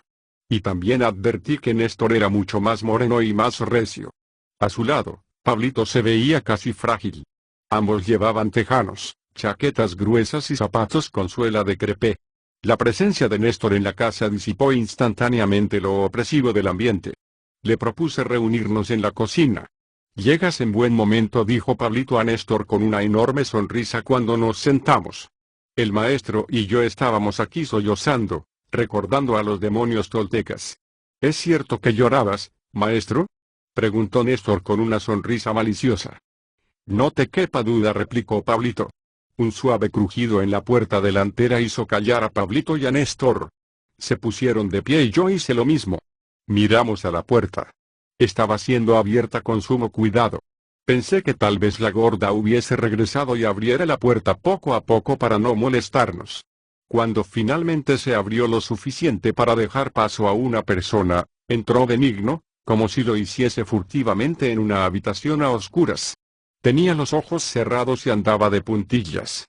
Me hizo pensar en un niño que tratase de entrar sin ser visto en un cine, por la puerta de salida, para asistir a una función, sin atreverse a hacer ruido y sin distinguir nada en la oscuridad. Todos contemplábamos a Benigno en silencio. Abrió un ojo solo lo necesario para echar una mirada fugaz y orientarse y se dirigió, siempre en puntillas, a la cocina. Pablito y Néstor se sentaron y me indicaron que hiciese lo mismo. Entonces Benigno se deslizó por el banco hasta llegar a mi lado. Me dio un leve cabezazo en el hombro, tan solo un suave golpecito, para que me corriese y le hiciese lugar en el banco. Se sentó cómodamente, con los ojos aún cerrados. Vestía tejanos, como Pablito y Néstor. Su rostro había engordado desde nuestro anterior encuentro, años atrás, y su pelo se veía diferente, aunque yo no supiera explicar por qué. Tenía una tez más clara que la que yo recordaba, dientes muy pequeños, pómulos altos, nariz breve y orejas grandes. Siempre me había dado la impresión de ser un niño cuyos rasgos no hubieran madurado. Pablito y Néstor, que habían callado en el momento de la entrada de Benigno, siguieron conversando mientras éste se sentaba, como si nada hubiese ocurrido. Claro, lloraba conmigo, dijo Pablito. Él no es un llorón como tú, le replicó Néstor. Entonces se volvió hacia mí y me abrazó. Me alegra muchísimo que estés vivo, dijo. Acabamos de hablar con la gorda y nos dijo que eras el nahual, pero no nos explicó cómo te las arreglaste para salvar tu vida. ¿Cómo fue, maestro? Entonces se me presentó una curiosa elección. Hubiera podido seguir por el camino de lo racional, como siempre, y decir sin mentir que no tenía la más vaga idea. También podía haber dicho que mi doble me había librado de aquellas mujeres. Estaba estimando el probable efecto de cada una de las alternativas cuando Benigno me distrajo. Abrió ligeramente un ojo y me miró y sofocó una risilla y ocultó la cabeza entre los brazos. Benigno, ¿no quieres hablar conmigo?, pregunté. Negó con la cabeza. Me sentía cohibido con él allí a mi lado, y opté por preguntar qué problema había conmigo. ¿Qué hace?, pregunté a Néstor en voz alta. Néstor frotó la cabeza de Benigno y lo sacudió. Benigno abrió los ojos y los volvió a cerrar. Es así, ya lo conoces, me dijo Néstor. Es extremadamente tímido. Tarde o temprano abrirá los ojos. No le hagas caso. Si se aburre, se quedará dormido. Benigno hizo un movimiento afirmativo con la cabeza, siempre con los ojos cerrados. Bueno, ¿cómo fue que te zafaste?, insistió Néstor. ¿No nos lo quieres decir?, preguntó Pablito. Expliqué que mi doble había salido de mi coronilla por 3 veces. Les hice un relato de lo sucedido. No se mostraron en absoluto sorprendidos y tomaron mi narración como una cuestión de rutina. Pablito quedó encantado al considerar la posibilidad de que doña Soledad no lograra recuperarse y, a la larga, muriera. Quiso saber si también había golpeado a Lidia. Néstor le ordenó, mediante un gesto perentorio, que callara. Pablito dócilmente se interrumpió en mitad de la frase. Lo siento, maestro, dijo Néstor, pero no fue tu doble. Pero si todo el mundo dijo que había sido mi doble. Sea ciencia cierta que has interpretado mal a la gorda, porque cuando Benigno y yo nos dirigíamos a la casa de Genaro, ella nos alcanzó y nos informó que tú y Pablito estabais aquí. Al referirse a ti, te llamó Nahual. ¿Sabes por qué? Reí y le respondí que creía que ello era debido a su idea de que yo había recibido la mayor parte de la luminosidad del Nahual. Uno de nosotros es un imbécil, dijo Benigno con voz tronante, sin abrir los ojos. El sonido de su voz era tan extraño que me aparté de él de un salto. Su declaración, completamente inesperada, sumada a mi reacción ante ella, hizo reír a todos. Benigno abrió un ojo, me observó un instante y luego enterró la cabeza entre los brazos. ¿Sabes por qué llamábamos el Nahual a Juan Matus?, me preguntó Néstor. Le confesé que siempre había pensado que era un modo delicado de llamarle brujo. La carcajada de Benigno fue tan estrepitosa que su sonido apagó las voces de todos los demás. Parecía estar divirtiéndose inmensamente. Apoyó la cabeza en mi hombro cual si se tratase de un objeto cuyo peso le resultara ya insoportable. Le llamábamos el Nahual, prosiguió Néstor, porque estaba escindido en 2 partes. Dicho en otros términos, toda vez que lo necesitaba, le era posible salir por un camino con el que nosotros no contábamos, algo surgía de él, algo que no era un doble sino una sombra horrenda, amenazante, de aspecto semejante al suyo, pero del doble de su tamaño. Llamamos Nahual a esa sombra y todo aquel que la tiene es, por supuesto, el Nahual. El Nahual nos dijo que, si lo deseábamos, todos podíamos disponer de esa sombra que surge de la cabeza, pero lo más probable es que ninguno de nosotros lo desee. Genaro no lo quería, de modo que supongo que nosotros tampoco lo queremos. Por lo que parece, eres tú quien carga con ello. Se desternillaron de risa. Benigno me rodeó los hombros con el brazo y rió hasta que las lágrimas rodaron por sus mejillas. ¿Por qué dices que cargo con ello? Pregunté a Néstor. Consume mucha energía, dijo, demasiado trabajo. No sé cómo puedes mantenerte en pie. El Nahual y Genaro te dividieron en el bosquecillo de eucaliptus. Te llevaron allí porque los eucaliptos son tus árboles. Yo estaba allí, y presencié el momento en que te abrieron y sacaron tu Nahual. Lo hicieron tirándote de las orejas hasta que tu luminosidad estuvo separada en dos y dejaste de ser un huevo, para convertirte en dos largos trozos de luminosidad. Luego te volvieron a unir, pero cualquier brujo que vea puede decir que hay un enorme agujero en el centro. ¿Cuál es la ventaja de haber sido dividido? Tienes un oído que lo oye todo y un ojo que lo ve todo, y siempre te será posible sacar 1 kilómetro de ventaja en caso de necesidad. A esa división obedece también el que nos hayan dicho que tú eras el maestro. Intentaron también dividir a Pablito, pero aparentemente fracasaron. Es demasiado consentido y siempre se ha gratificado como un cerdo. Es por ello que tiene tantas arrugas. Entonces, ¿qué es un doble? Un doble es el otro, el cuerpo que se obtiene mediante el soñar. Tiene exactamente el mismo aspecto que uno. ¿Tienen todos un doble? Néstor me miró con la sorpresa reflejada en sus ojos. Pablito, háblale de dobles al maestro. Dijo riendo.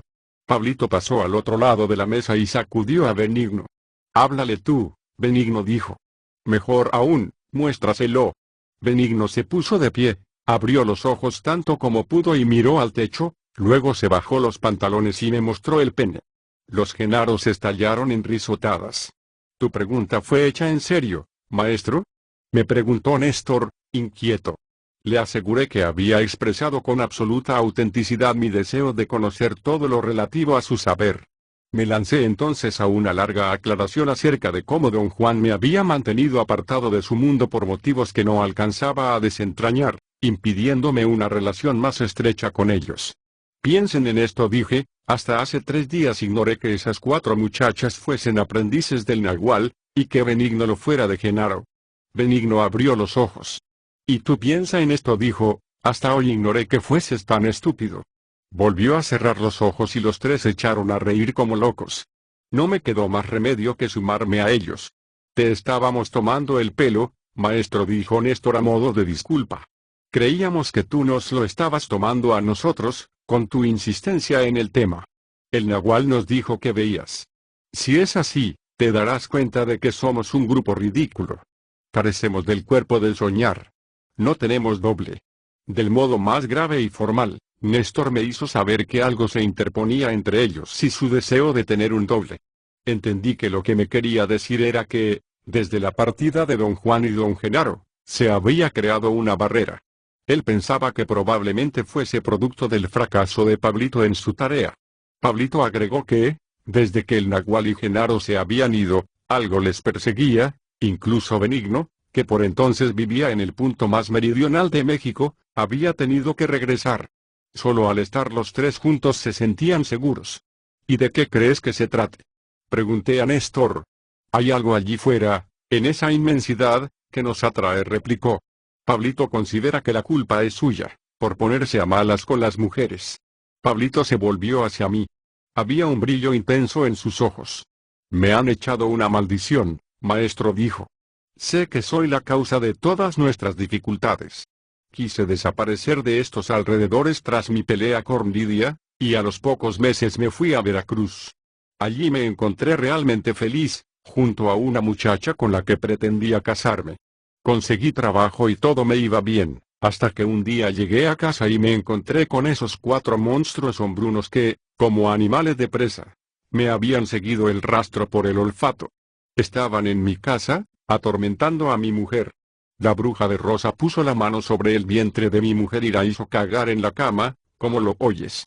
Su jefe, Cien Nalgas, me dijo que habían cruzado el continente buscándome. Me cogió por el cinturón y me arrancó de allí. Me empujó hasta la estación de autobuses para traerme aquí. Yo estaba enloquecido porque no podía enfrentarme con Cien Nalgas. Me hizo subir al autobús. Pero en el camino huí. Corrí por entre arbustos y sobre colinas hasta que los pies se me hincharon al punto de no poder quitarme los zapatos. Estuve al borde de la muerte. Pasé 9 meses enfermo. Si el testigo no me hubiese encontrado, no estaría vivo. Yo no le encontré, me dijo Néstor. Fue la gorda. Me llevó hasta el lugar en que se hallaba y entre los dos lo ayudamos a llegar al autobús y lo trajimos aquí. Deliraba y pagamos un suplemento del billete para que el conductor le permitiera permanecer en el vehículo. Con acentos sumamente dramáticos, Pablito dijo que él no había cambiado de parecer, aún deseaba morir. Pero, ¿por qué? Le pregunté. Benigno respondió por él, con voz estruendosa. Porque no le funciona la picha, dijo. El resonar de su voz fue tan extraordinario que tuve la fugaz impresión de que hablaba desde dentro de una caverna. Era a la vez aterradora y absurda. Reí, casi fuera de control. Néstor contó que Pablito había tratado de cumplir su misión de establecer relaciones sexuales con las mujeres, de acuerdo con las instrucciones del Nahual. Este le había dicho que los 4 lados de su mundo estaban ya situados en la posición adecuada y que todo lo que tenía que hacer era exigirlos. Pero cuando Pablito fue a exigir su primer lado, Lidia, ella estuvo a punto de darle muerte. Néstor agregó que, en su opinión personal como testigo del evento, la razón por la cual Lidia le había dado el cabezazo era su imposibilidad para cumplir su función como hombre, en vez de sentirse azorada por las circunstancias, le había golpeado. ¿Estuvo Pablito realmente enfermo como consecuencia de ese golpe, o tan solo lo fingió? Pregunté, casi chanceando. Volvió a responder Benigno, con la misma voz retumbante. Solo fingía. Dijo. No fue más que un chichón. Pablo y Néstor rieron agudamente y chillaron. No culpamos a Pablito por temer a esas mujeres, dijo Néstor. Son todas como el propio Nahual, guerreros temibles. Son viles y locas. ¿Las crees tan malas? Le pregunté. Decir que son malas es omitir una parte de la verdad, dijo Néstor. Son exactamente como el Nahual. Son decididas y tenebrosas. Cuando el Nahual estaba aquí, solían sentarse cerca de él y mirar a lo lejos con los ojos entornados durante horas, a veces durante días. ¿Es cierto que Josefina estuvo rematadamente loca hace tiempo? Inquirí. No me hagas reír, replicó Pablito. No hace tiempo, es ahora cuando está loca. Es la más demente de la pandilla. Les conté lo que me había hecho. Suponía que iban a apreciar el aspecto cómico de su magnífica actuación. Pero mi relato pareció caerles mal. Me escucharon como niños asustados, hasta Benigno abrió los ojos para atender a mis palabras. Es tremendo, exclamó Pablito. Esas brujas son realmente horrorosas. Y sabes que su jefe es Cien Nalgas. Es ella quien arroja la piedra y esconde la mano y finge ser una niña inocente. Ten cuidado con ella, maestro. El Nahual preparó a Josefina para que fuese capaz de hacerle todo en cualquier momento, explicó Néstor. Puede fingir lo que se te ocurra, llanto, risa, ira. Cualquier cosa. Pero, ¿cómo es cuando no hace comedia? Pregunté a Néstor. Está loca de remate, respondió Benigno con voz suave. Conocí a Josefina el día de su llegada. Tuve que arrastrarla hacia la casa. El Nahual y yo solíamos tenerla atada a la cama. Una vez se echó a llorar por su amiga, una pequeña con la que en otros tiempos había jugado. Lloró 3 días. Pablito la consolaba y le daba de comer como a un bebé. Ella es como él. Ninguno de los dos sabe cómo detenerse una vez que ha comenzado. De pronto, Benigno empezó a olisquear el aire. Se puso de pie y fue hasta el fogón. ¿Es realmente tímido? Pregunté a Néstor. Es tímido y excéntrico, fue Pablito quien replicó. Será así hasta que pierda la forma. Genaro nos dijo que tarde o temprano perderíamos la forma, de modo que no tiene sentido amargarnos la vida tratando de cambiar como nos indicó el Nahual. Genaro nos aconsejó divertirnos y no preocuparnos por nada. Tú y las mujeres se inquietan y se esfuerzan, nosotros, por el contrario, lo pasamos bien. Tú no sabes disfrutar de las cosas y nosotros no sabemos amargarnos la vida. El Nahual llamaba al amargarse la vida ser impecable, nosotros le llamamos estupidez, ¿no es así? Hablas únicamente por ti mismo, Pablito, dijo Néstor. Benigno y yo no compartimos tu oposición. Benigno trajo un tazón de comida y me lo puso delante. Sirvió a todos. Pablito examinó los recipientes y preguntó a Benigno de dónde los había sacado. Benigno le informó que estaban en una caja, en el lugar que la gorda le había dicho que los tenía guardados. Pablito me dijo en confianza que aquellos habían sido sus tazones antes de la ruptura. Debemos tener cuidado, comentó Pablito en tono nervioso. Es indudable que estos tazones están hechizados. Esas brujas les ponen algo, Yo preferiría usar el de la gorda. Néstor y Benigno empezaron a comer. En ese momento advertí que Benigno me había dado el tazón marrón. Pablito parecía confundido. Quise tranquilizarle, pero Néstor me detuvo. No lo tomes en serio, dijo. Le gusta ser así. Se sentará y comerá. Es allí donde tú y las mujeres fallan. No hay modo de hacerles entender que Pablito es así. Esperan que todo el mundo sea como el Nahual. La gorda es la única que no se inmuta por él, no porque lo comprenda, sino porque ha perdido la forma. Pablito se sentó a comer, y entre los cuatro dimos buena cuenta de toda la olla. Benigno lavó los tazones y volvió a ponerlos en la caja cuidadosamente. Luego, nos sentamos cómodamente en torno a la mesa.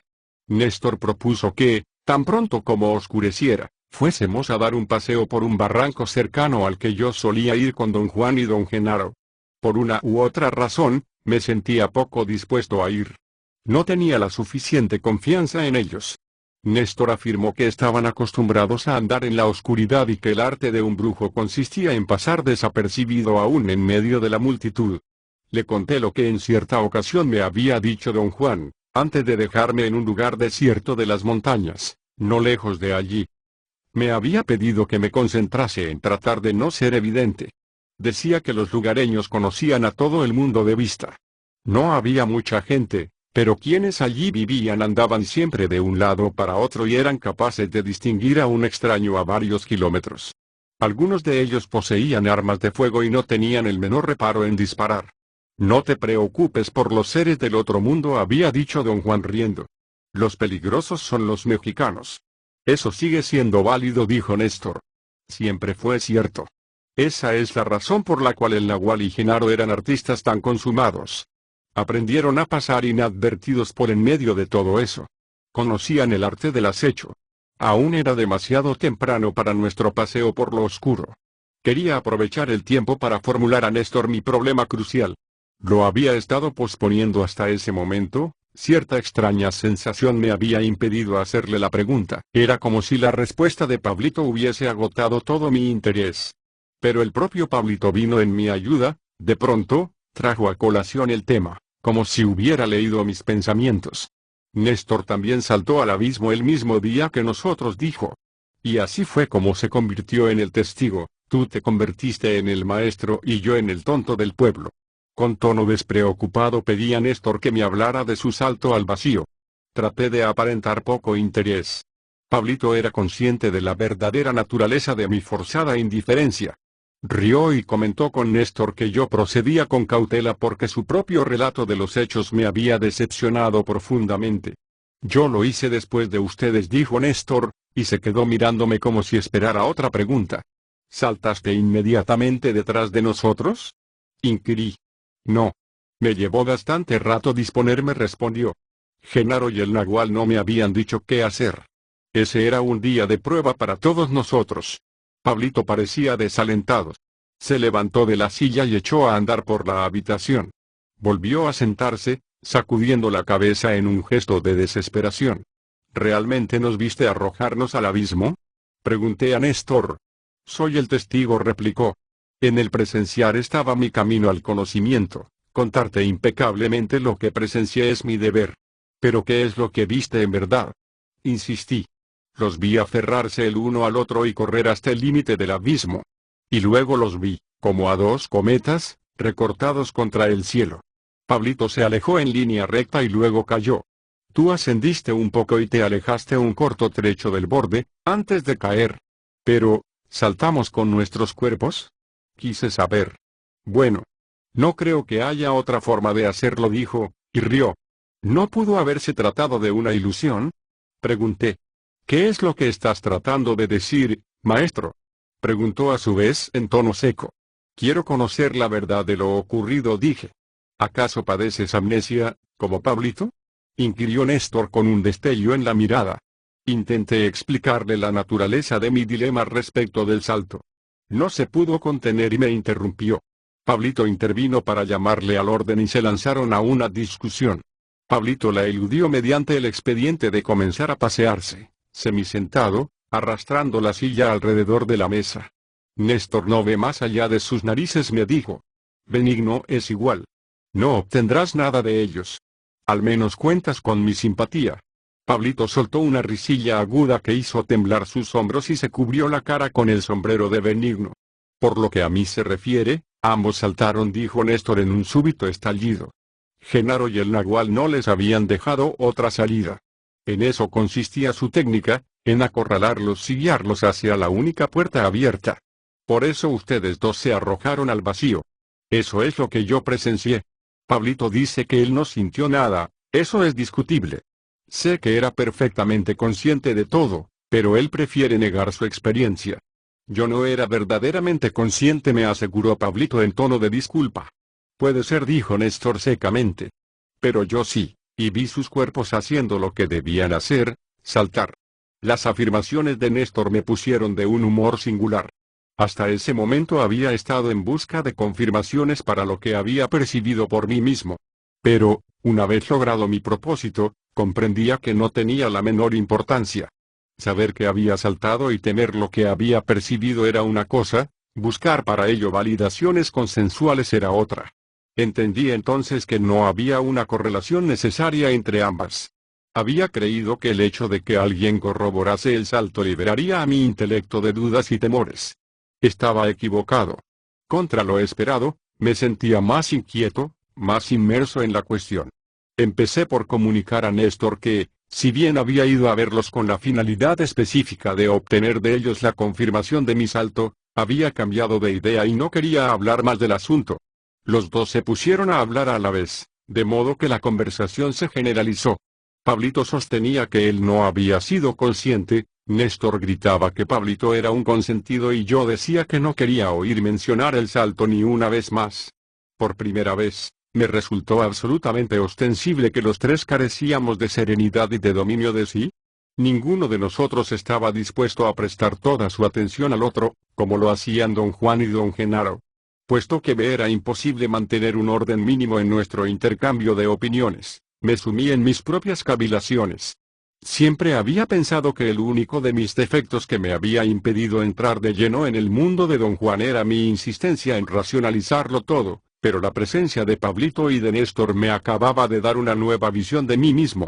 Otro de mis defectos era la timidez.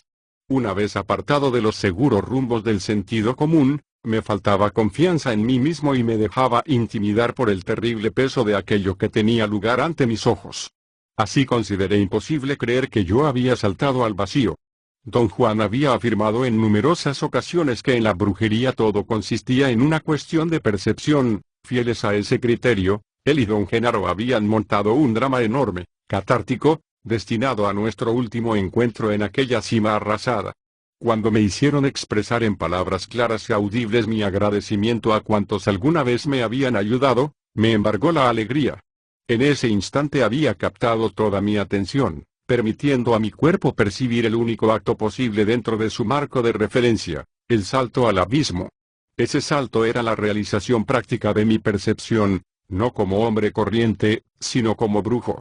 Estaba tan absorto poniendo por escrito mis pensamientos que no advertí que Néstor y Pablito habían dejado de hablar y los tres me estaban mirando. Les expliqué que, para mí, no había modo de comprender qué había ocurrido en ese salto. No hay nada que comprender, dijo Néstor. Las cosas suceden y nadie puede decir cómo. Pregúntale a Benigno si quiere comprender. ¿Quieres comprender? Pregunté a Benigno en broma. Puedes estar seguro de ello, exclamó con voz de bajo profundo, haciendo reír a todos. Te complaces en afirmar que quieres entender, prosiguió Néstor. Como Pablito se complace en afirmar que no recuerda nada. Miró a Pablito y me guiñó un ojo. Pablito bajó la cabeza. Néstor me preguntó si algo me había llamado la atención en el talante de Pablito en el momento previo al salto. Tuve que admitir que no me había visto en situación de reparar en cosas tan sutiles como el talante de Pablito. Un guerrero debe advertirlo todo, dijo. Esa es su peculiaridad y, como decía el Nagual, en ello radica su ventaja. Sonrió y fingió turbación, cubriéndose la cara con el sombrero. ¿Qué es lo que omití tomar en cuenta respecto del talante de Pablito? Le pregunté. Pablito había saltado antes de acercarse al abismo, respondió. No tenía que hacer nada. Lo mismo hubiera dado que se sentase en el borde en vez de arrojarse. ¿Qué quieres decir con eso? Pablito ya se estaba desintegrando, replicó. Es por eso que cree haber perdido el conocimiento. Pablito miente. Oculta algo. Pablito comenzó a hablar, dirigiéndose a mí. Murmuró algunas palabras ininteligibles, luego se dio por vencido y se desplomó en la silla. Néstor también empezó a decir algo. Le hice callar. No estaba seguro de haber entendido correctamente. ¿Se estaba desintegrando el cuerpo de Pablito? Pregunté. Pasó un largo rato mirándome fijamente, sin decir palabra. Estaba sentado a mi derecha. En silencio, se fue a sentar al banco de enfrente. Debes tomar en serio lo que digo, sostuvo. No hay modo de hacer retroceder la rueda del tiempo hasta antes de ese salto. El nahual decía que es un honor y una satisfacción ser un guerrero, y que la fortuna del guerrero consiste en hacer lo que debe hacer. Te he comunicado impecablemente lo que presencié. Pablito se estaba desintegrando. Cuando corrieron hacia el borde del abismo, solo tú eras sólido. Pablito era como una nube. Él cree que estuvo a punto de caer de bruces, y tú crees que lo sostuviste por el brazo para ayudarle a llegar al borde. Ambos se equivocan, y yo no dudo que hubiese sido mejor para los dos que no lo recogieses. Me sentía más confundido que nunca. Le creía sincero en sus afirmaciones, pero recordaba tan solo haber cogido a Pablito por el brazo. ¿Qué hubiera sucedido de no intervenir yo? Inquirí. No puedo contestar a eso, replicó Néstor. Pero sé que cada uno de ustedes perjudicó la luminosidad del otro. En el momento en que le rodeaste el brazo, Pablito cobró cierta solidez, pero tú desperdiciaste tu precioso poder por nada. ¿Qué hiciste tú una vez que hubimos saltado? Pregunté a Néstor tras un largo silencio. Tan pronto como hubieron desaparecido, dijo, quedé con los nervios tan destrozados que no podía respirar, y también me desmayé. No sé cuánto tiempo permanecí inconsciente. Creo que fue tan solo un instante. Al recobrar el sentido miré a mi alrededor en busca de Genaro y del nahual. Se habían ido. Corrí de un lado para otro por aquella cima, llamándoles hasta enronquecer. Entonces comprendí que estaba solo. Fui hasta el borde del precipicio en busca del signo con que la tierra indica que un guerrero no va a regresar, pero ya era demasiado tarde. En ese momento, tomé conciencia de que Genaro y el nahual habían partido para siempre. No me había dado cuenta antes de que, tras haberse despedido de ustedes, mientras corrían hacia el vacío, se habían vuelto hacia mí y me habían dicho adiós con la mano. Encontrarme solo a esa hora, en aquel lugar desértico, era más de lo que podía soportar. De un solo golpe había perdido a todos los amigos que tenía en el mundo. Me senté y lloré. Y según iba sintiendo más y más pánico, iban aumentando en volumen mis chillidos. Grité el nombre de Genaro con toda voz. Para entonces todo estaba negro como boca de lobo. No alcanzaba a distinguir un solo accidente conocido. Sabía que como guerrero no tenía derecho alguno a ceder a mi aflicción. Para serenarme, comencé a aullar como un coyote, a la manera en que el nahual me había enseñado a hacerlo. Al cabo de un rato de aullar me sentí mucho mejor, tanto, que olvidé mi tristeza. Olvidé la existencia del mundo. Cuanto más aullaba, más fácil me resultaba percibir el calor y la protección de la tierra. Deben haber pasado horas. De pronto sentí un golpe en mi interior, detrás de la garganta, y el sonido de una campana en los oídos. Recordé lo que el nahual había dicho a Eligio y a Benigno antes de que saltaran. Que esa sensación en la garganta se presentaba en el instante inmediatamente anterior a aquel en que uno se dispone a cambiar de velocidad, y que el sonido de la campana era el vehículo del que era posible valerse para lograr cualquier cosa que uno deseara. Lo que yo deseaba era ser un coyote. Me miré los brazos, apoyados en el suelo frente a mí. Habían cambiado de aspecto y semejaban los de un coyote. Vi piel de coyote en ellos y en mi pecho. Era un coyote. Ello me hizo tan feliz que lloré como debe llorar un coyote. Sentía mis dientes de coyote, mi hocico largo y puntiagudo y mi lengua. De algún modo, sabía que había muerto, pero no me importaba. No me importaba haberme convertido en un coyote, ni estar muerto, ni estar vivo. Anduve como un coyote, en cuatro patas, hasta el borde del precipicio, y me arrojé a él. No me quedaba otra cosa por hacer. Sentí que caía y que mi cuerpo de coyote daba vueltas en el aire. Entonces volví a ser yo, girando rápidamente en el espacio. Pero antes de llegar al fondo cobré tal ligereza que dejé de caer para empezar a flotar. El aire me pasaba de lado a lado. Era tan liviano. Creí que por fin la muerte me penetraba. Algo agitaba mi interior y me desintegraba como arena seca. El lugar en que me hallaba era pacífico y perfecto. Por alguna razón sabía que estaba allí, sin embargo, no estaba. Yo era nada. Eso es todo lo que puedo decir sobre ello. Luego, bruscamente, lo mismo que me había reducido a arena seca volvió a reunirme. Retorné a la vida y me encontré sentado en la cabaña de un viejo brujo mazateca. Me dijo que se llamaba Porfirio.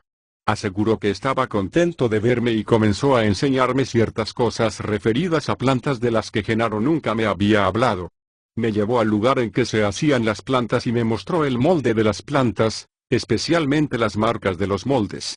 Me explicó que si buscaba esas marcas en las plantas podría determinar para qué servían, aun cuando se tratase de una especie que nunca hubiese visto. Una vez seguro de que había aprendido a diferenciar las marcas, me despidió, pero me invitó a volver a verle. En ese momento sentí un violento tirón y me desintegré, como antes. Me dividí en 1.000.000 de trozos. Luego fui nuevamente atraído hacia mí mismo y volví a ver a Porfirio. Después de todo, me había invitado. Sabía que podía ir a donde quisiera, pero escogí la cabaña de Porfirio porque era amable conmigo y me enseñaba. Además, no quería correr el riesgo de encontrarme con cosas horrorosas. Esa vez Porfirio me llevó a ver el molde de los animales. Allí vi mi propio nahual animal. Nos reconocimos a primera vista. Porfirio quedó encantado con nuestra amistad. También vi el nahual de Pablito y el tuyo, pero no quisieron hablar conmigo. Parecían tristes. No insistí en trabar conversación. No conocía las consecuencias del salto de ustedes. Yo me suponía muerto, pero mi nahual me dijo que no lo estaba, y que ustedes dos también vivían. Le pregunté por Eligio, y mi nahual aseveró que se había marchado para siempre. Recordé que al presenciar el salto de Eligio y Benigno había oído al nahual dar instrucciones a Benigno en el sentido de no buscar visiones estrafalarias ni mundos fuera del propio. El nahual le aconsejó aprender tan solo acerca de su mundo porque al hacerlo así hallaría la única forma de poder adecuada a él. El nahual le indicó específicamente la conveniencia de permitir que sus trozos volasen lo más lejos posible, con la finalidad de restaurar su fuerza. Lo mismo hice yo. Pasé del tonal al nahual y viceversa 11 veces. Cada una de ellas, no obstante, era recibido por Porfirio, quien se encargaba de seguir instruyéndome. En cuanto mis fuerzas disminuían, me restablecía en el nahual, hasta que, en una ocasión, las recobré hasta el punto de volver a hallarme sobre la tierra. Doña Soledad me dijo que Eligio no había saltado al abismo a Coté. Saltó con Benigno, dijo Néstor. Pregúntaselo, te lo contará con su voz favorita. Me volví hacia Benigno y le pregunté. No tengas duda de que saltamos juntos. Replicó con voz de trompeta. Pero nunca hablo de ello. ¿Qué te dijo de Eligio doña Soledad? Preguntó Néstor.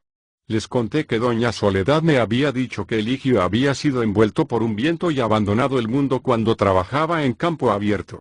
Está completamente confundida, dijo Néstor. Eligio fue llevado por los aliados. Pero él no quería a ninguno de ellos, de modo que le dejaron ir. Eso no tiene nada que ver con el salto. La gorda nos dijo que tuviste un encuentro con los aliados anoche, no sé qué hiciste. Pero si hubieras querido atraparlos o seducirlos para que se quedasen contigo, habrías debido girar con ellos. A veces ellos llegan por propia decisión hasta el brujo y le envuelven y le hacen girar. Eligio era el mejor guerrero que había, así que los aliados fueron a él por su cuenta. Si alguno de nosotros quisiera a los aliados, tendríamos que rogarles durante años. Aún así, dudo que accedieran a ayudarnos. Eligio tuvo que saltar como todo el mundo. Yo presencié su salto. Lo hizo en compañía de Benigno. Buena parte de lo que nos sucede como brujos depende de lo que haga nuestro compañero. Benigno está un poco trastornado porque su compañero no regresó. ¿No es así, Benigno? No lo dudes. Respondió Benigno con su voz predilecta. En ese momento sucumbí ante una gran curiosidad que había hecho presa de mí desde la primera vez que había oído hablar a Benigno. Le pregunté cómo hacía su voz tonante. Se volvió para mirarme. Se sentó tieso y se señaló la boca como si deseara que fijara mis ojos en ella. No lo sé. No me limito a abrir la boca y esta voz sale de ella. Contrajo los músculos de la frente, curvó los labios y produjo un profundo sonido. Vi entonces que tenía poderosos músculos en las sienes, responsables del singular contorno de su cabeza. No era su peinado lo que había cambiado, sino el conjunto de la porción frontal superior de su cráneo. Genaro le legó sus sonidos, me aclaró Néstor. Espera a que se tire un pedo. Intuí que Benigno se estaba preparando para demostrar sus habilidades. Espera, Benigno, dije, no es necesario. Oh, mierda, exclamó Benigno decepcionado. Reservaba el mejor para ti. Pablito y Néstor rompieron a reír con tal fuerza que hasta Benigno se unió a ellos. Cuéntame qué más le sucedió a Eligio, pedía Néstor cuando se hubieron calmado. Cuando Eligio y Benigno saltaron, replicó Néstor, el nahual me hizo ir a toda prisa hasta el borde del abismo para ver el signo con que la tierra indica que se han arrojado guerreros al vacío. Si se aprecia algo semejante a una nube, a una ligera ráfaga, es porque el tiempo del guerrero sobre la tierra aún no ha tocado a su fin. El día en que Eligio y Benigno saltaron sentí una corriente de aire procedente del lado del cual lo había hecho Benigno y comprendí que su tiempo no había expirado. Pero en el lado de Eligio no hubo sino silencio. ¿Qué crees que le ocurrió a Eligio? ¿Murió? Los tres me miraron. Estuvieron inmóviles un momento. Néstor se rascó las sienes con ambas manos. Benigno sofocó una risilla y sacudió la cabeza. Intenté explicarme, pero Néstor me detuvo con un gesto.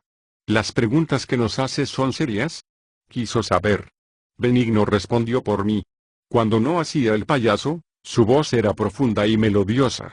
Dijo que el nahual y Genaro nos habían reunido porque cada uno de nosotros poseía fragmentos de información de los cuales carecían los demás. Bien, si ese es el caso, te diremos cómo son las cosas, dijo Néstor sonriendo como si acabara de quitarse un gran peso de encima. Eligio no murió. Nada de eso. ¿Dónde está? Pregunté. Volvieron a mirarme. Tuve la impresión de que estaban haciendo verdaderos esfuerzos por no reír. Les dije que lo único que sabía acerca de Eligio era lo que me había contado doña Soledad. Me había dicho que Eligio había ido al otro mundo a reunirse con el nahual y con Genaro. A mí eso me sonaba a que los tres estaban muertos. ¿Por qué hablas así, maestro?, preguntó Néstor en un tono que revelaba profunda preocupación. Ni siquiera Pablito habla así. Pensé que Pablito iba a protestar. Estuvo a punto de ponerse de pie, pero pareció cambiar de opinión. Sí, es cierto, dijo. Ni siquiera yo hablo así. Bueno, si Eligio no murió, ¿dónde está?, pregunté. Soledad ya te lo ha dicho, respondió Néstor suavemente. Eligio fue a reunirse con el nahual y con Genaro. Consideré conveniente no hacer más preguntas. No quiero decir con ello que mis indagaciones fuesen agresivas, sino que ellos siempre las tomaban como tales. Además, sospechaba que no sabían mucho más que yo. De pronto, Néstor se puso de pie y empezó a andar de un lado para otro delante de mí. Finalmente, me apartó de la mesa cogiéndome por las axilas. No quería que escribiera. Me preguntó si era cierto que me había desmayado como Pablito en el momento del salto y no recordaba nada. Le dije que había tenido buen número de sueños vívidos o visiones que no podía explicar y les había ido a ver en busca de una aclaración. Me pidieron que les contara todas las visiones que hubiese tenido. Tras escuchar mi relato, Néstor comentó que eran de un tipo muy extraño y que solo las dos primeras eran de gran importancia y de esta tierra. Las demás eran visiones de mundos ajenos. Explicó que la primera tenía un especial valor porque se trataba de un presagio propiamente dicho. Agregó que los brujos consideraban el primero de los sucesos de toda serie como el anteproyecto del mapa de lo que iba a producirse a continuación. En aquella visión en particular me encontraba delante de un mundo estrafalario. Había una enorme roca ante mis ojos, una roca que había sido partida en dos.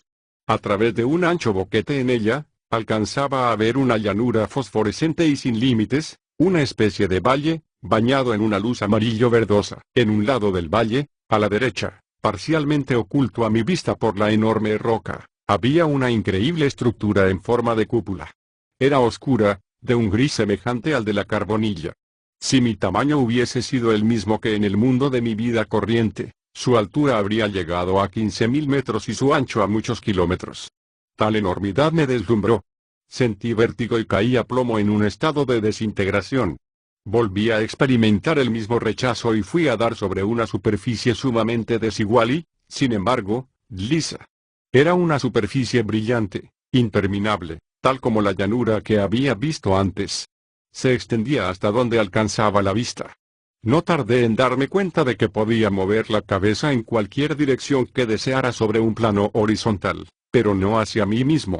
No obstante, me era posible inspeccionar los alrededores rotando la cabeza de izquierda a derecha y viceversa. Pero cuando pretendía volverme para mirar detrás de mí, no conseguía desplazar mi volumen. La llanura se extendía monótonamente, igual a mi derecha que a mi izquierda. No había a la vista más que un infinito resplandor blanquecino. Quería ver el suelo que pisaba, pero no podía bajar los ojos. Alcé la cabeza para mirar al cielo, vi otra superficie ilimitada y blanquecina, que parecía unida a aquella sobre la cual me hallaba. Experimenté una súbita aprensión e intuí que algo estaba a punto de serme revelado. Pero el repentino y devastador asalto de la desintegración lo impidió. Cierta fuerza me arrastró hacia abajo. Fue como si aquella superficie me tragase. Néstor sostuvo que el haber visto una cúpula era de tremenda importancia porque esa forma en particular había sido referida por el Nahual y por Genaro como imagen del lugar en que se suponía que todos nos íbamos a reunir algún día con ellos. Llegados a ese punto, Benigno se dirigió a mí, diciendo que había oído las instrucciones recibidas por Eligio en el sentido de dar con esa cúpula. Agregó que el Nahual y Genaro habían insistido en la cuestión, de modo que Eligio la entendiese cabalmente. Ellos siempre habían considerado a Eligio el mejor, por lo tanto, le prepararon para hallar esa cúpula y entrar a su bóveda blanquecina una y otra vez. Pablito dijo que los tres habían sido instruidos para encontrar esa cúpula, si les resultaba posible, pero ninguno lo había logrado. Comenté en tono de queja que ni don Juan ni don Genaro me habían mencionado jamás nada semejante. Yo no había recibido enseñanza alguna relacionada con una cúpula. Benigno, que se encontraba sentado a la mesa frente a mí, se puso de pie y vino a mi lado. Se situó a mi izquierda y me susurró al oído que tal vez los dos viejos me hubiesen instruido y yo no lo recordara, aunque también era probable que no me hubieran dicho nada para que no fijase mi atención en ella una vez encontrada. ¿Cuál era la importancia de la cúpula? Pregunté a Néstor. Allí es donde están el Nahual y Genaro, replicó. ¿Y dónde se encuentra esa cúpula? Inquirí. En alguna parte, sobre esta tierra, dijo. Tuve que explicarle detenidamente la imposibilidad de que una estructura de esas dimensiones existiese en nuestro planeta. Le dije que mi visión había sido algo muy semejante a un sueño y que cúpulas de esa altura solo eran concebibles como producto de la fantasía. Rió y me palmeó delicadamente la espalda, como si le siguiese la corriente a un niño. ¿Tú quieres saber dónde está Eligio?, dijo Néstor de pronto. Pues bien, está en la bóveda blanquecina de esa cúpula con el Nahual y Genaro. Pero esa cúpula fue una visión, protesté. Entonces Eligio está en una visión, dijo Néstor. Recuerda lo que Benigno acaba de decirte. Ni el Nahual ni Genaro te ordenaron hallar esa cúpula y regresar a ella. Si lo hubieran hecho, no estarías aquí. Estarías donde Eligio, en la cúpula de esa visión. Como ves, Eligio no murió como muere un hombre en las calles. Simplemente, no regresó de su salto. Su declaración me resultó asombrosa. No podía apartar de mi memoria la intensidad de las visiones que había tenido, pero por alguna razón desconocida deseaba discutir con él. Néstor, antes de que me fuese posible decir nada, llevó la cosa aún más allá. Me recordó una de mis visiones, la penúltima. Había sido la más angustiosa de todas. En ella me perseguía una extraña criatura oculta. Sabía que estaba allí, pero no alcanzaba a verla, no porque fuese invisible, sino porque el mundo en que me encontraba era tan increíblemente nuevo que no podía determinar qué era cada cosa en él. Fueran lo que fueran los elementos que tenía a la vista, ciertamente no eran de esta tierra. La angustia que experimenté al saberme perdido en un lugar así estuvo a punto de superar mi capacidad emocional. En cierto momento, la superficie sobre la cual estaba parado comenzó a sacudirse. Percibí que cedía bajo mis pies y me aferré a una especie de rama, o un apéndice de algo que me hacía pensar en un árbol, que colgaba, exactamente sobre mi cabeza, en un plano horizontal. En el instante en que la toqué, la cosa me rodeó la muñeca, como si hubiese estado llena de nervios que lo captaran todo. Fui alzado a una tremenda altura. Miré hacia abajo y vi un animal increíble. Comprendí que se trataba de la criatura que me había estado persiguiendo. Surgía de una superficie que parecía ser suelo. Distinguí su enorme boca, abierta como una caverna. Oí un rugido estremecedor, completamente sobrenatural, algo semejante a un grito estridente, metálico, sofocado, y el tentáculo que me había cogido me soltó para dejarme caer en aquella boca de aspecto cavernoso. La vi en todos sus detalles en el curso de la caída. Entonces se cerró, conmigo dentro. Inmediatamente, la presión redujo mi cuerpo a una pasta. «Ya has muerto», dijo Néstor. «Ese animal te comió. Te aventuraste más allá de este mundo y diste con el horror mismo. Nuestra vida y nuestra muerte no son más ni menos reales que tu corta vida en ese lugar y tu muerte en la boca de ese monstruo. Esta vida que tenemos no es sino una larga visión. ¿Te das cuenta?». Espasmos nerviosos recorrieron mi cuerpo. «No fui más allá de este mundo», prosiguió, «pero sé de qué hablo. No protagonicé cuentos de horror, como ustedes. Lo único que hice fue visitar a Porfirio 10 veces. Si hubiese dependido de mí, habría vuelto allí siempre que me fuera posible, pero mi 11º rebote fue tan violento que cambió mi dirección. Percibí que dejaba atrás la cabaña de Porfirio. En lugar de encontrarme ante su puerta, me hallé en la ciudad, muy cerca de la casa de un amigo mío. Me pareció divertido. Sabía que estaba viajando entre el Tonal y el Nagual. Nadie me había dicho que los viajes debían serlo de una clase especial. Así que sentí ganas de ver a mi amigo y decidí hacerlo. Comencé a preguntarme si realmente lograría verlo. Llegué a su casa y golpeé la puerta, tal como lo había hecho numerosas veces. Su mujer me hizo pasar como siempre. En efecto, mi amigo estaba en casa. Le dije que había ido a la ciudad por cuestiones de trabajo, e incluso me pagó un dinero que me debía. Me lo puse en el bolsillo. No ignoraba que mi amigo, y su esposa, y el dinero, y su casa, eran una visión, como la cabaña del Porfirio.